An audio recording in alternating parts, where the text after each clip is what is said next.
भारतीय council act 1858 के अधीन भारत के गवर्नर जनरल एवं वायसराय। पिछले वीडियो में सारे गवर्नर जनरल के बारे में जाना जो ब्रिटिश ईस्ट इंडिया कंपनी के अधीन थे। तो उन्हीं में से ये लॉर्ड कैनिंग अंतिम गवर्नर जनरल था भारत का और प्रथम वायसराय था। प्रथम वायसराय इस तरह से कि 1857 के विद्रोह के बाद जो अभी तक भारत का शासन कंपनी के अधीन था, अब वो सीधे ब्रिटिश सरकार के हाथों में चला गया। अब ब्रिटिश सरकार के द्वारा भारत का शासन किया जाने लगा। तो ब्रिटिश सरकार अब वायसराय नियुक्त करती है और वो वायसराय भारत में शासन को देखता है, शासन की बागडोर देखता है। तो इस वीडियो में 1857 से लेकर 1947 तक स्वतंत्रता तक कौन कौन से वायसराय हुए उनके बारे में जानेंगे, जो कि हमारी परीक्षाओं की तैयारी के लिए एक और कदम होगा। यहाँ से बहुत ज़्यादा क्वेश्चन आए हैं। स्वतंत्रता आंदोलन और अंग्रेजी शासन के अधीन, ब्रिटिश शासन के अधीन गवर्नर जनरल एवं वायसराय से बहुत ज़्यादा क्वेश्चन आए हैं। निश्चित रूप से 4-5 क्वेश्चन आते ही हैं। और मुख्य इतिहास में अगर देखेंगे तो यही टॉपिक सबसे ज़्यादा महत्वपूर्ण होता है। और इसके बाद आता है प्राचीन भारत और फिर उसके बाद मध्य भारत से कम ही क्वेश्चन होते हैं, मुगल काल से उसमें ज़्यादा होते हैं। तो चलिए इसी वीडियो को स्टार्ट करते हैं। तो लॉर्ड कैनिंग 1856 से 1862 तक भारत का गवर्नर जनरल और वायसराय रहा। पहले तो गवर्नर जनरल अंतिम गवर्नर जनरल है भारत का और प्रथम वायसराय है ब्रिटिश सरकार के अधीन। स्टार्ट करते हैं। पहला नंबर, लॉर्ड कैनिंग भारत में कंपनी द्वारा नियुक्त अंतिम गवर्नर जनरल तथा ब्रिटिश सम्राट के अधीन नियुक्त भारत का पहला वायसराय था।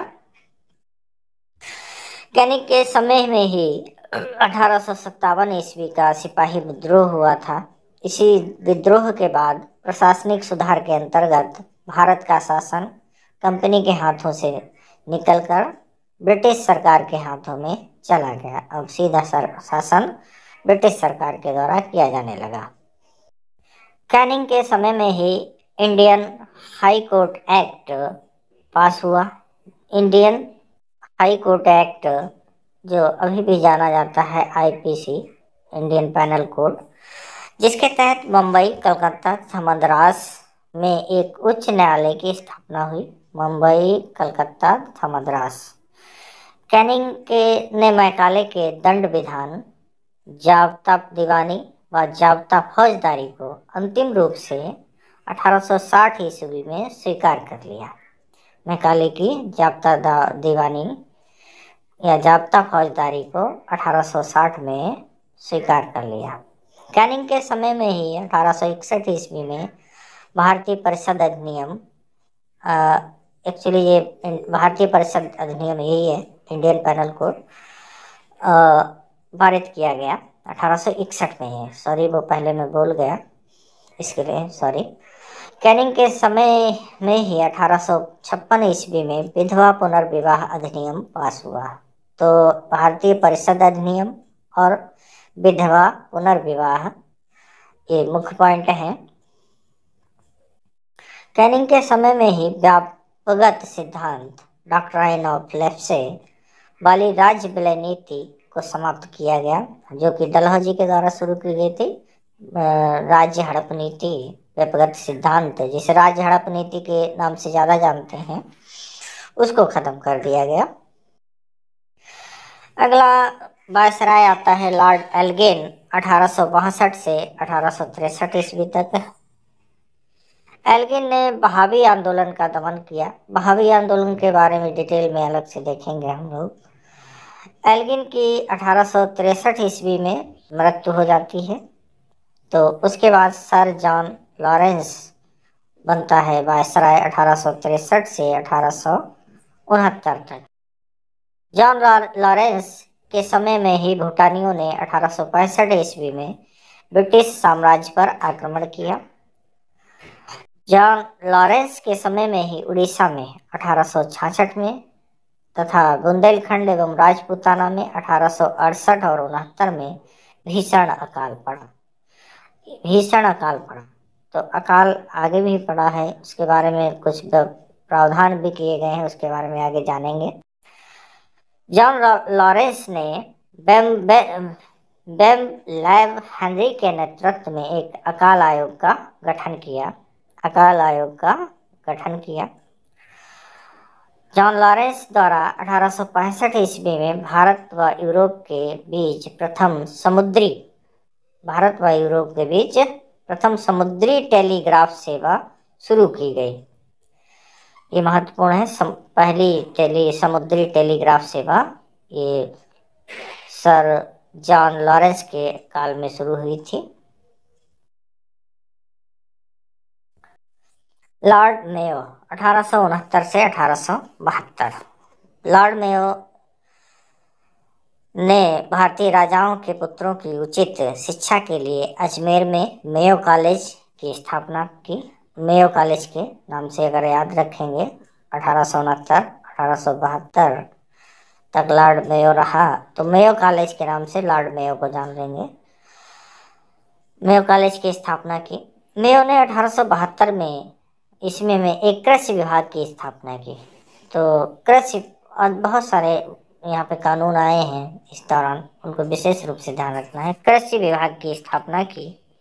मेयो के शासनकाल में 1872 ईस्वी में प्रायोगिक जनगणना करवाई गई, जो रिपन के काल में 1881 से नियमित रूप से शुरू हुई। तो ये क्वेश्चन बार बार पूछा गया है, पहली जनगणना कब हुई? तो 1872 में ये प्रायोगिक तौर पर की गई थी लॉर्ड मेयो के काल में।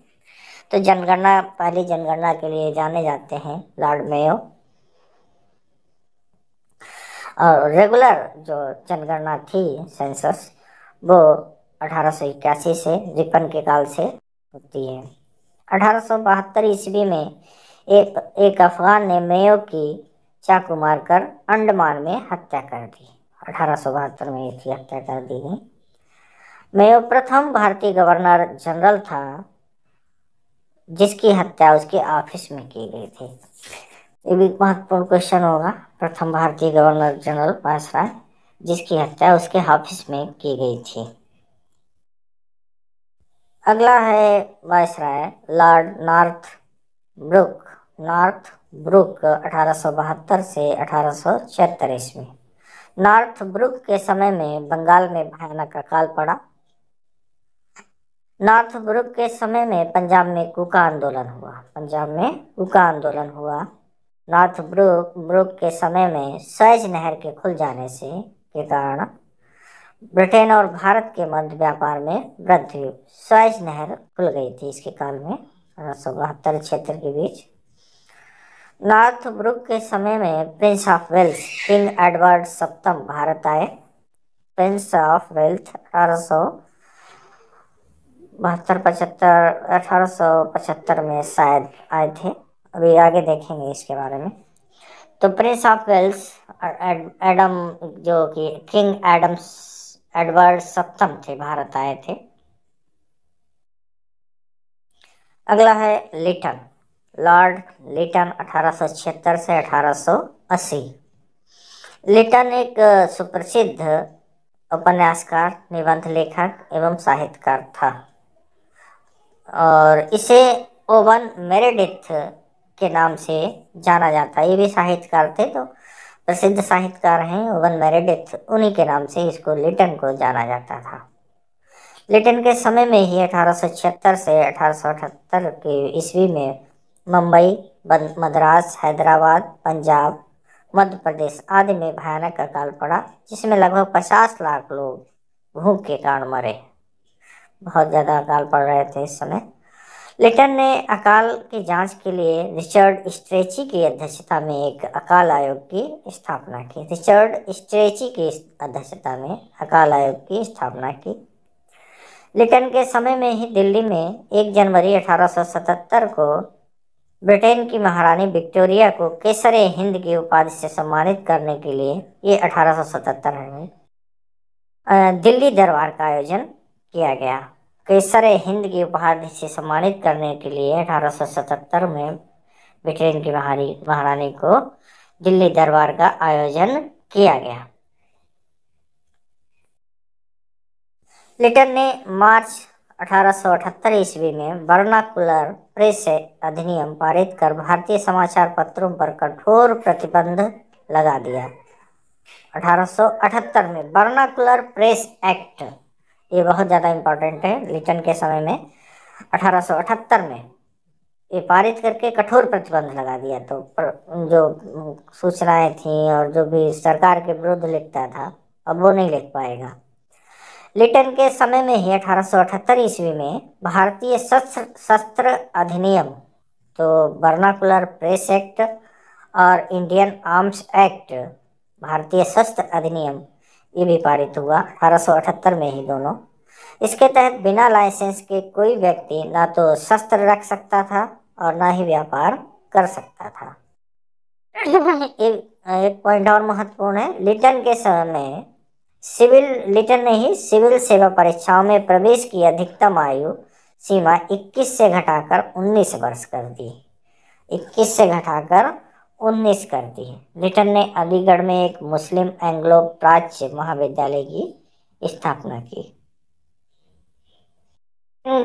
लिटन के बाद आता है रिपन। लिटन और रिपन, ये आसानी से याद रख सकते हैं। लिटन रिपन 1880 से 84। रिपन ने सर्वप्रथम समाचार पत्रों की स्वतंत्रता को बहाल करते हुए 1882 ईस्वी में वर्नाकुलर प्रेस एक्ट को समाप्त कर दिया। यह जो 1878 में भी लिटन ने लगाया था, पास कराया था, उसको समाप्त कर दिया 1882 में।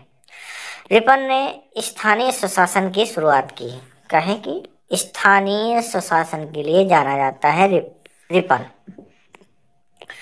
रिपन के शासनकाल में 1881 ईस्वी में नियमित जनगणना की शुरुआत हुई। तब से लेकर अब तक प्रत्येक 10 वर्ष के अंतराल पर जनगणना की जाती है। तो ये बात पहले भी जान चुके हैं। रिपन के द्वारा ही 1881 ईस्वी में प्रथम कारखाना अधिनियम लाया गया। प्रथम कारखाना अधिनियम लाया गया। तो लिटन के काल में आया था इंडियन आर्म्स एक्ट और वर्नाकुलर प्रेस एक्ट। तो वर्नाकुलर प्रेस एक्ट को लिटन ने समाप्त कर दिया और नया लाए, कारखाना अधिनियम लाए 1881 ईस्वी में। जनगणना शुरू हुई और स्थानीय स्वशासन, ये 4 चीजें बहुत ही महत्वपूर्ण है रिपन के काल की। रिपन ने शैक्षिक सुधारों के अंतर्गत विलियम हंटर, जो हंटर आयोग 1882 के नेतृत्व में एक आयोग गठित किया गया। आयोग ने 1882 ईस्वी में अपनी रिपोर्ट प्रस्तुत की। रिपन के समय में इल्बर्ट विधेयक प्रस्तुत किया गया। इस विधेयक के विरोध में अंग्रेजों द्वारा किए गए विद्रोह को स्वायत्त विद्रोह के नाम से जाना जाता है। स्वायत्त विद्रोह के नाम से किसको जाना जाता है? इल्बर्ट विधेयक के विद्रोह में, विरोध में जो किया था। रिपन का शासनकाल को भारत में स्वर्ण युग का आरंभ कहा जाता है। यहाँ से स्वर्ण युग और सारे सुधार हुए, इसलिए कहा जाता है इसको। भारतीय लोग रिपन को सज्जन रिपन के रूप में याद करते हैं। सज्जन रिपन के रूप में याद करते हैं। फ्लोरेंस नाइटिंगेल ने रिपन को भारत के उद्धारक की संज्ञा दी। भारत का उद्धारक लॉर्ड रिपन, ये फ्लोरेंस नाइटिंगेल ने इसको संज्ञा दी थी। रिपन के बाद आता है डफरिन। रिपन के बाद डफरिन। रिपन और डफरिन, तो ये 1884 से 1888। तो डफरिन के बारे में एक चीज़ उससे पहले ही जान लेते हैं कि इसी दौरान 1885 ईस्वी में इंडियन नेशनल कांग्रेस की स्थापना हुई थी।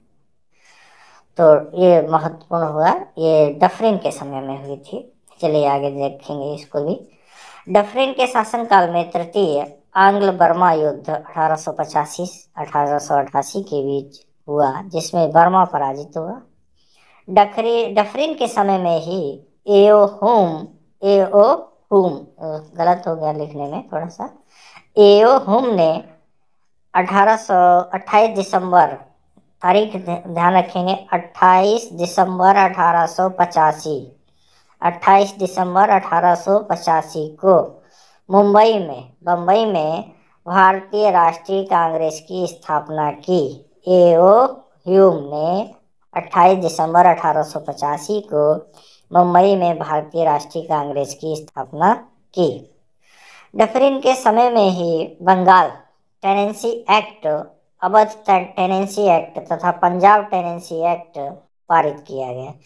टेनेंट होता है किसान, तो टेनेंसी मतलब किसानी, या कह सकते हैं काश्तकारी अधिनियम, जो पहले भी आ चुका है। तो ये बंगाल टेनेंसी एक्ट मतलब बंगाल काश्तकारी अधिनियम, अवध टेनेंसी एक्ट मतलब अवध काश्तकारी अधिनियम, और पंजाब टेनेंसी एक्ट मतलब पंजाब काश्तकारी अधिनियम पास किए गए डफरिन के समय। डफरिन के बाद आता है लैंसडाउन। डफरिन के बाद आता है लैंसडाउन 1888 से 1894। लैंसडाउन के समय में ही भारत और अफगानिस्तान के मध्य सीमा का निर्धारण हुआ, जिसे डूरंड लाइन के नाम से जाना जाता है। डूरंड लाइन, भारत और अफगानिस्तान। लैंसडाउन के समय में ही दूसरा कारखाना अधिनियम 1891, पहला कारखाना पहले जान चुके हैं, ये रिपन के काल में, रिपन के बाद लिटन के काल में था, और ये दूसरा कारखाना अधिनियम 1891 ईस्वी में लाया गया। लैंसडाउन के समय में ही इंडियन काउंसिल एक्ट 1892 ईस्वी में पास किया गया। इंडियन काउंसिल एक्ट 1892 ईस्वी में पास किया गया। तो 1894 तक लैंसडाउन रहे। उसके बाद लॉर्ड एल्गिन द्वितीय 1894 से 1899 ईस्वी तक रहे। तो इनका एक कथन बहुत प्रसिद्ध है, इसलिए इनको याद रखेंगे, कभी आ जाए परीक्षा में। चलिए आगे आएगा। एल्गिन द्वितीय के शासनकाल में 1895 से 1898 के बीच तक मध्य प्रदेश, उत्तर प्रदेश, बिहार तथा पंजाब में भयंकर अकाल पड़ा।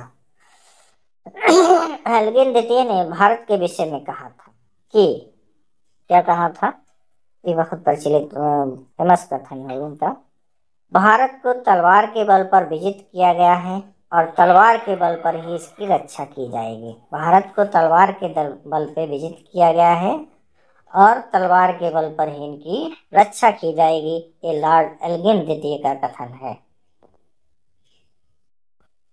अगला है लॉर्ड कर्जन। सारे काम अच्छे थे भारतीय दृष्टिकोण से, सुधारों के दृष्टिकोण से। सिर्फ एक काम जो भारतीय दृष्टिकोण से बहुत उल्टा गलत था और उसी के लिए इनको जाना जाता है, वो था बंगाल विभाजन। तो बंगाल विभाजन के लिए जाने जाते हैं, फेमस हैं ये लॉर्ड कर्जन। चलिए कौन कौन से काम हुए इनके काल में, 1899 से 1905 ईस्वी के दौरान जानते हैं कि करके। कर्जन ने 1902 ईस्वी में सर एंड्रयू फ्रेजर की अध्यक्षता में एक पुलिस आयोग की स्थापना की। कर्जन ने 1902 ईस्वी में सर थॉमस रेले की अध्यक्षता में विश्वविद्यालय आयोग का गठन किया। 1902 में विश्वविद्यालय आयोग का गठन किया। पुलिस आयोग, विश्वविद्यालय आयोग द्वारा दिए गए सुझावों के आधार पर भारतीय विश्वविद्यालय अधिनियम 1904 पास किया गया। भारतीय विश्वविद्यालय अधिनियम 1904 पास किया गया। कर्जन ने 1899 से 1900 ईस्वी में पड़े अकाल और सूखे की स्थिति के विश्लेषण के लिए सर एंटनी मैकडॉनल्ड की अध्यक्षता में एक अकाल आयोग की स्थापना की। विश्वविद्यालय आयोग की अध्यक्षता, विश्वविद्यालय आयोग का गठन किया। भारतीय विश्वविद्यालय अधिनियम आया और पुलिस आयोग की स्थापना की, ये महत्वपूर्ण है। करजन 16 फरवरी 1902 ईस्वी को भूमि प्रस्ताव लाया। भूमि प्रस्ताव 16 फरवरी 1902 को। करजन ने 1901 ईस्वी में सर्वकालीन स्कॉट मानक्रिक की अध्यक्षता में एक सिंचाई आयोग की स्थापना की। तो इसमें जैसे कि बहुत जगह पे इससे पहले भी कई बार देख चुके हैं कि अकाल पड़ रहा था हर जगह, तो उसका उपाय जो था उसने ढूंढा, आयोग बनाया, उसका उपाय क्या हो सकता है, ये जो अकाल पड़ रहे हैं इनसे कैसे निपटा जा सकता है। तो सबसे मुख्य पॉइंट आया मुद्दा कि भाई जब अकाल पड़ रहा है उस स्थिति से निपटने के लिए सबसे पहले फसलों को रक्षा होनी चाहिए, वो हो सकती है सिंचाई के द्वारा। तो सिंचाई आयोग की स्थापना की, सिंचाई आयोग बनाया, तो जिससे कि अकाल की स्थिति से आगे आने वाले समय में बचा सके। करजन ने भारतीय पुरातत्व विभाग की स्थापना की। तो बहुत सारे विभागों की स्थापना की, सिंचाई आयोग, विश्वविद्यालय आयोग, पुलिस आयोग और भारतीय पुरातत्व विभाग की स्थापना की। बहुत ज़्यादा पॉइंट इसमें से आते हैं परीक्षाओं में। पुरातत्व विभाग तो आया है कई बार, सिंचाई आयोग आया है, भूमि प्रस्ताव आया है, पुलिस आयोग आया है। तो भारतीय पुरातत्व विभाग की स्थापना की। करजन ने के भारत विरोधी कार्यों में सर्वाधिक महत्वपूर्ण कार्य 1905 ईस्वी में बंगाल का विभाजन था, जो कि आपको पहले ही बता चुके हैं। तो भारत विरोधी कार्यों में सर्वाधिक महत्वपूर्ण कार्य 1905 का बंगाल विभाजन था। इसके बाद आते हैं लॉर्ड मिंटो द्वितीय 1905-1910, जो कि जाने जाते हैं 1909 का मार्ले मिंटो सुधार। मार्ले मिंटो सुधार अधिनियम 1909 के लिए जाने जाते हैं, फेमस हैं।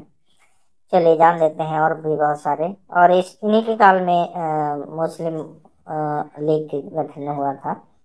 मार्ले मिंटो द्वितीय के समय में आगा खां एवं सलीउल्लाह के द्वारा ढाका में 1906 ईस्वी में मुस्लिम लीग की स्थापना की गई। मिंटो द्वितीय के समय में ही 1907 ईस्वी में कांग्रेस के सूरत अधिवेशन में कांग्रेस का विभाजन हुआ। मुस्लिम लीग की स्थापना हुई, कांग्रेस का विभाजन हुआ। सूरत अधिवेशन 1907 का, गर्म दल और नरम दल। मिंटो द्वितीय के शासनकाल में 1907 ईस्वी में आंग्ल एवं सभी प्रतिनिधि मंडलों के बीच बैठक हुई। आंग्ल एवं सभी प्रतिनिधि मंडलों के बीच बैठक हुई। एक बहुत ही ज़्यादा इम्पोर्टेंट पॉइंट, मुसलमानों के लिए अलग निर्वाचन व्यवस्था, ये मार्ले मिंटो सुधार में आया था। मार्ले मिंटो सुधार अधिनियम 1900 के द्वारा किया गया था। मुसलमानों के लिए अलग निर्वाचन व्यवस्था। लॉर्ड हार्डिंग द्वितीय 1910 से 1916 ईस्वी। लॉर्ड हार्डिंग द्वितीय के समय में ब्रिटेन के राजा जॉर्ज पंचम भारत आए। हार्डिंग द्वितीय के समय में ही दिल्ली में एक भव्य दरबार का आयोजन हुआ। यहाँ पर बंगाल विभाजन को रद्द करने की घोषणा एवं भारत की राजधानी कलकत्ता से दिल्ली स्थानांतरित करने की घोषणा की गई। जो कभी तक कलकत्ता थी भारत की राजधानी, अब उसको दिल्ली में स्थानांतरित किया गया। हार्डिंग द्वितीय के समय में ही 4 अगस्त 1914 को प्रथम विश्व युद्ध प्रारंभ हो गया। हार्डिंग द्वितीय के समय में ही 1913 ईस्वी में फिरोज शाह मेहता ने बॉम्बे क्रॉनिकल एवं गणेश शंकर विद्यार्थी ने फिरोज शाह मेहता, बॉम्बे क्रॉनिकल, गणेश शंकर विद्यार्थी प्रताप का प्रकाशन किया। 5 नंबर है। हार्डिंग द्वितीय के समय में ही बाल गंगाधर तिलक तथा एनी बेसेंट ने होम रूल लीग की स्थापना 1915 ईस्वी में की। हार्डिंग द्वितीय को 1916 ईस्वी में बनारस हिंदू विश्वविद्यालय का कुलाधिपति नियुक्त किया गया। तो एक पॉइंट जो हो सकता है गलत है यहाँ पे, होम रूल लीग की स्थापना 1915 न होके 16 है।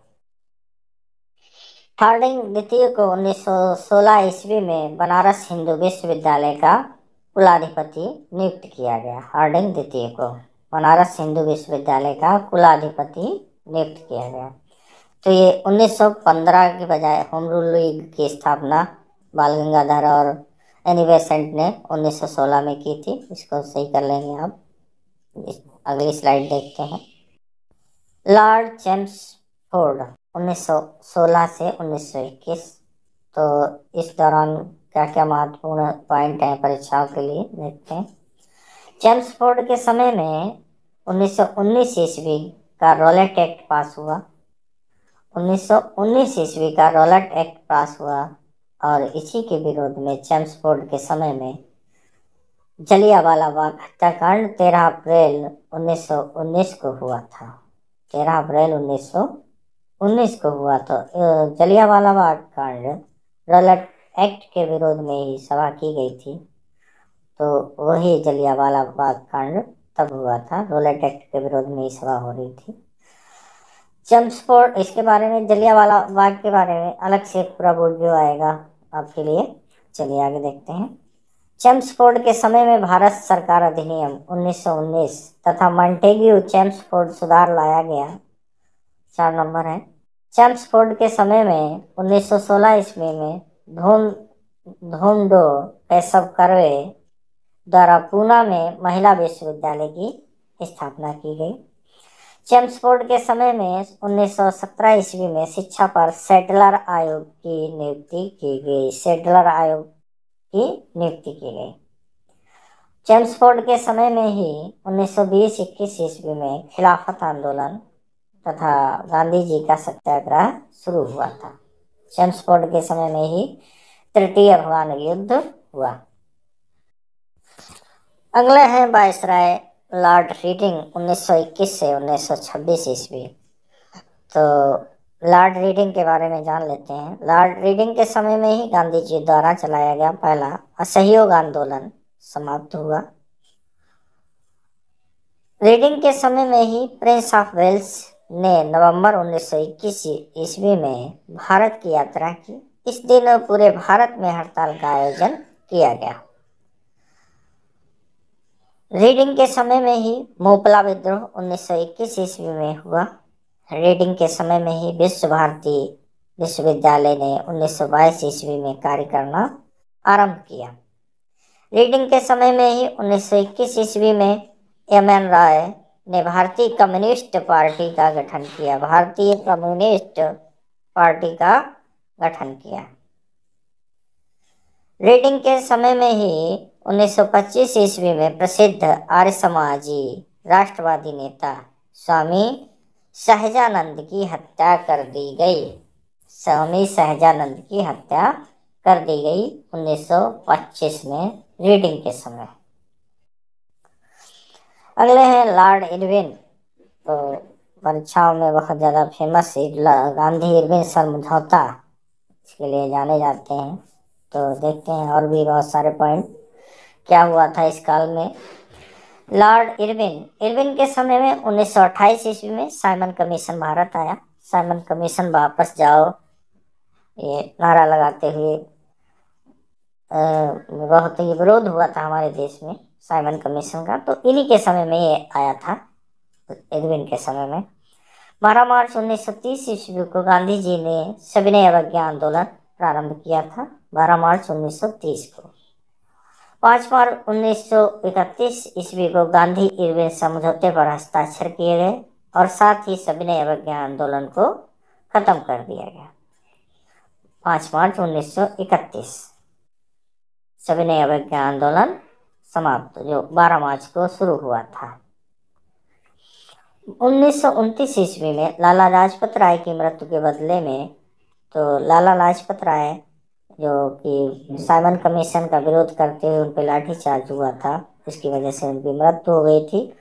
1929 ईस्वी में उनकी मृत्यु के बदले में भारतीय गर्मपंथियों द्वारा दिल्ली के असेंबली हॉल में बम फेंका गया। 1930 ईस्वी में लंदन में प्रथम गोलमेज सम्मेलन का आयोजन किया गया। 1929 ईस्वी में कांग्रेस के लाहौर अधिवेशन में पूर्ण स्वराज का लक्ष्य निर्धारित किया गया। पूर्ण स्वराज का लक्ष्य निर्धारित किया गया और 26 जनवरी 1930 को 26 जनवरी 1930 को स्वतंत्रता दिवस मनाने की घोषणा की गई। स्वतंत्रता दिवस मनाने की घोषणा की गई और आगे मनाया भी जाता रहा 1947 तक। इसीलिए 26 जनवरी को हमारा संविधान लागू हुआ था। आगे और देखते हैं। लॉर्ड विलिंगटन 1931 से 1936 ईस्वी। विलिंगटन के समय में 1 सितंबर से 1 दिसंबर सितंबर, अक्टूबर, नवंबर, दिसंबर 1931 ईस्वी तक द्वितीय गोलमेज सम्मेलन का आयोजन हुआ। इस सम्मेलन में गांधी जी ने कांग्रेस का प्रतिनिधित्व किया।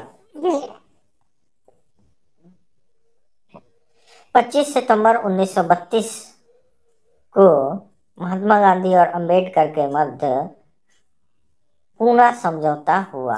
पूना पैक्ट के नाम से जानते हैं। 25 सितंबर 1932।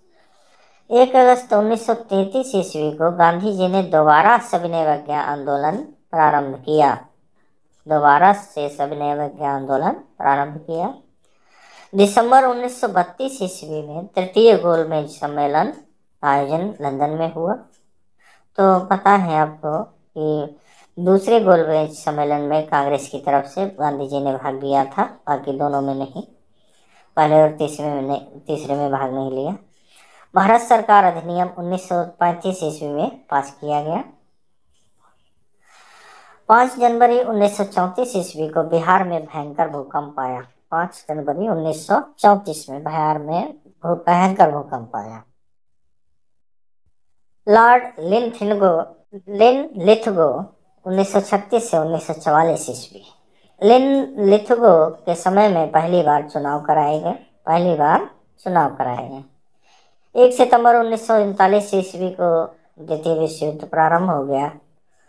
अप्रैल 1939 ईस्वी में सुभाष चंद्र बोस ने फॉरवर्ड ब्लॉक नाम की एक नई पार्टी का गठन किया। 1940 ईस्वी में पहली बार पाकिस्तान की मांग की गई। 1940 में की गई लॉर्ड लिनलिथगो के काल में। 8 अगस्त 1940 को, बहुत महत्वपूर्ण, 8 अगस्त की तारीख, 8 और 9, 8 अगस्त 1940 को अंग्रेजों द्वारा अगस्त प्रस्ताव लाया गया। 1942 ईस्वी में क्रिस्प मिशन भारत आया। 9 अगस्त 1942 ईस्वी में कांग्रेस ने भारत छोड़ो आंदोलन प्रारंभ किया। 9 अगस्त 1942 ईस्वी में कांग्रेस ने भारत छोड़ो आंदोलन प्रारंभ किया मुंबई से। 1943 ईस्वी में बंगाल में भयानक अकाल पड़ा। 1943 ईस्वी में भयानक अकाल पड़ा बंगाल में फिर से। अगला है लॉर्ड बेबल 1944 से 1947। 1947 ये 1945 ईस्वी में शिमला समझौता हुआ। 1946 ईस्वी में कैबिनेट मिशन भारत आया। कैबिनेट मिशन के द्वारा ही भारत को स्वतंत्र किया गया था। ब्रिटेन के लेबर पार्टी के तत्कालीन प्रधानमंत्री क्लीमेंट एटली ने भारत को जून 1948 ईस्वी के पहले स्वतंत्र करने की घोषणा की। लॉर्ड माउंटबेटन 1947 से 1948 तक, ये आखिरी हैं वायसराय और ये बहुत बार आया है परीक्षाओं में। भारत के अंतिम वायसराय और स्वतंत्र भारत के पहले वायसराय। तो 4 जुलाई 1947 ईस्वी को ब्रिटिश संसद में एटली द्वारा भारतीय स्वतंत्रता विधेयक प्रस्तुत किया गया, जिसे 18 जुलाई को स्वीकृत मिल गई। भारतीय स्वतंत्रता विधेयक को 18 जुलाई को स्वीकृत मिल गई। विधेयक के अनुसार भारत और पाकिस्तान 2 स्वतंत्र राष्ट्रों की घोषणा की गई और इसी के आधार पर 15 अगस्त 1947 ईस्वी को भारत स्वतंत्र हुआ। लास्ट स्लाइड है।